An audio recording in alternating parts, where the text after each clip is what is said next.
आप लोगों ने पढ़ा कि डॉक्टर चड्ढा गोल्फ खेलने जा रहे थे। बूढ़ा अपने बीमार बच्चे को लेकर अनुनय विनय करने पर, पगड़ी उतार कर रखने पर भी बूढ़े पर दया नहीं आई। बूढ़ा अपने बच्चे को किस्मत ठोक कर लेकर चला गया और उसका बीमार बच्चा मर गया। यह आप लोगों ने पढ़ा समझा। आगे कई साल गुजर गए।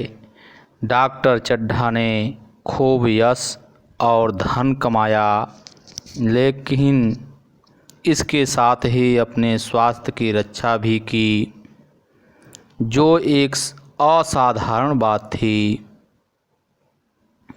यह उनके नियमित जीवन का आशीर्वाद था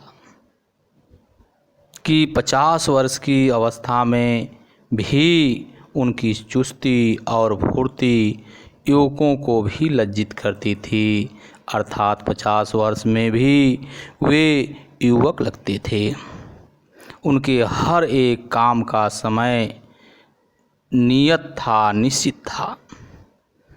इस नियम से वह जौ भर भी न टलते थे। अर्थात कह सकते हैं कि तनिक भी अपने नियम के खिलाफ कार्य नहीं करते थे।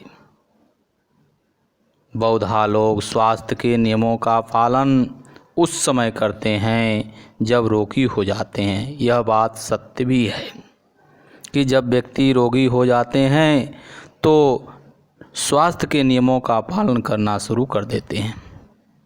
लेकिन डॉक्टर चड्ढा ऐसे नहीं थे। पहले से ही वह सतर्क थे।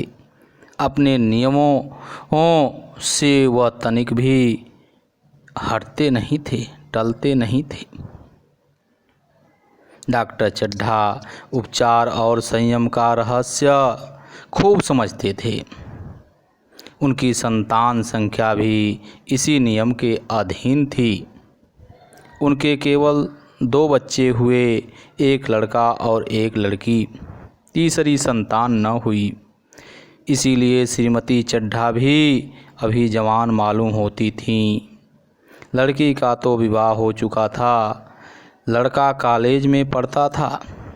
वही माता पिता के जीवन का आधार था, स्तंभ था, शील और विनय का पुतला। बड़ा ही रसिक, बड़ा ही उदार, विद्यालय का गौरव, युवक समाज की शोभा था डॉक्टर चड्ढा का लड़का। मुखमंडल से तेज की छटासी निकलती थी। डॉक्टर चड्ढा के लड़के के मुखमंडल से तेज की जो छटा निकलती थी, ऐसा मालूम पड़ता था। आज उसी की 20वीं सालगिरह थी। संध्या का समय था। हरी हरी घास पर कुर्सियां बिछी हुई थीं। शहर के रईस और हुक्काम एक तरफ, कॉलेज के छात्र दूसरी तरफ बैठे भोजन कर रहे थे। बिजली के प्रकाश से सारा मैदान जगमगा रहा था। आमोद प्रमोद का सामान भी जमा था। आमोद प्रमोद का मतलब मनोरंजन का सामान भी जमा था। छोटा सा प्रहसन खेलने की तैयारी थी। प्रहसन स्वयं कैलाश ने लिखा था। वही मुख्य एक्टर भी था, अर्थात मुख्य एक्टर अर्थात नायक भी था।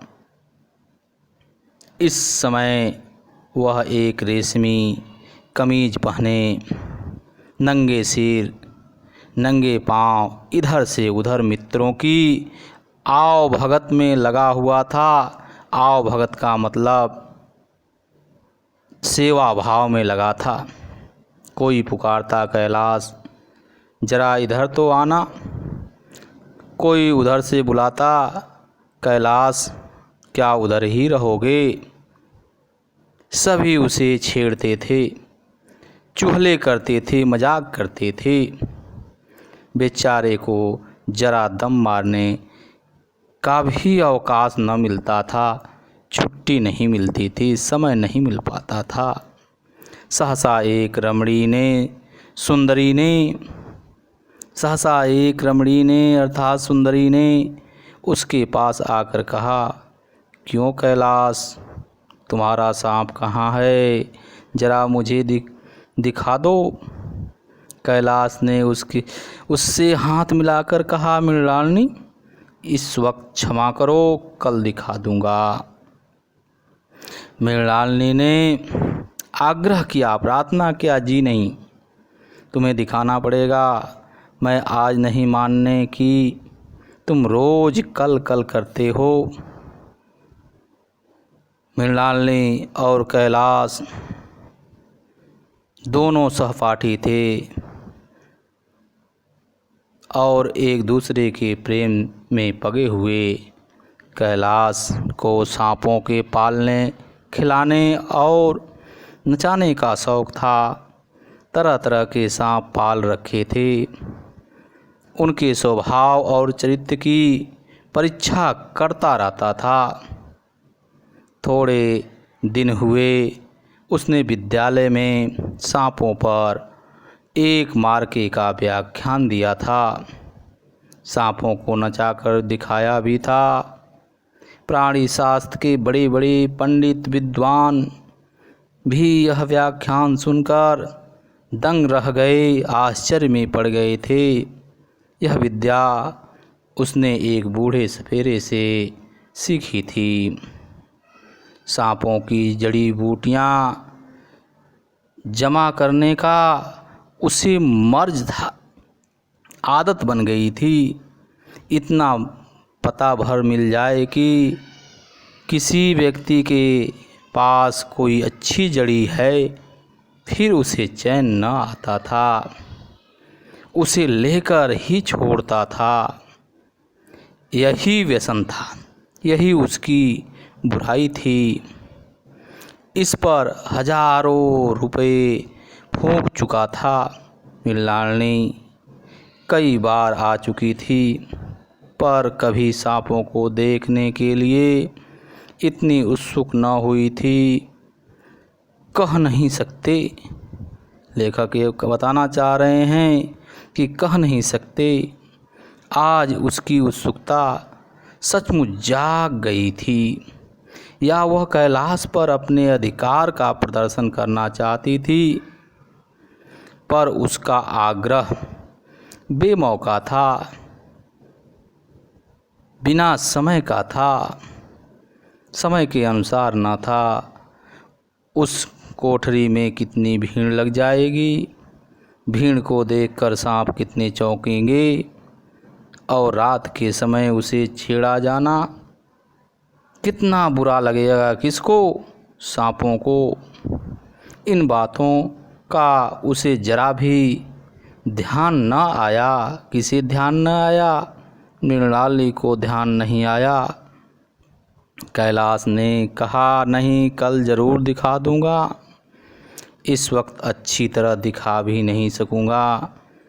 कमरे में तिल रखने की भी जगह न मिलेगी। एक महाशय ने छेड़ कर कहा, दिखा क्यों नहीं देते, जरा सी बात के लिए इतना टाल मटोल कर रहे हो, अर्थात थोड़ी सी बात के लिए इस तरह से टाल मटोल कर रहे हो। मिस गोविंद, हरगिज न मानना, देखें कैसे नहीं दिखाते। दूसरे महाशय ने और रद्दा चढ़ाया, मिस गोविंद इतनी सीधी और भोली हैं, तभी आप इतना मिजाज करते हैं। दूसरी सुंदरी होती तो इसी बात पर बिगड़ खड़ी होती। तीसरे साहब ने मजाक उड़ाया, अजी बोलना छोड़ देती, भला कोई बात है।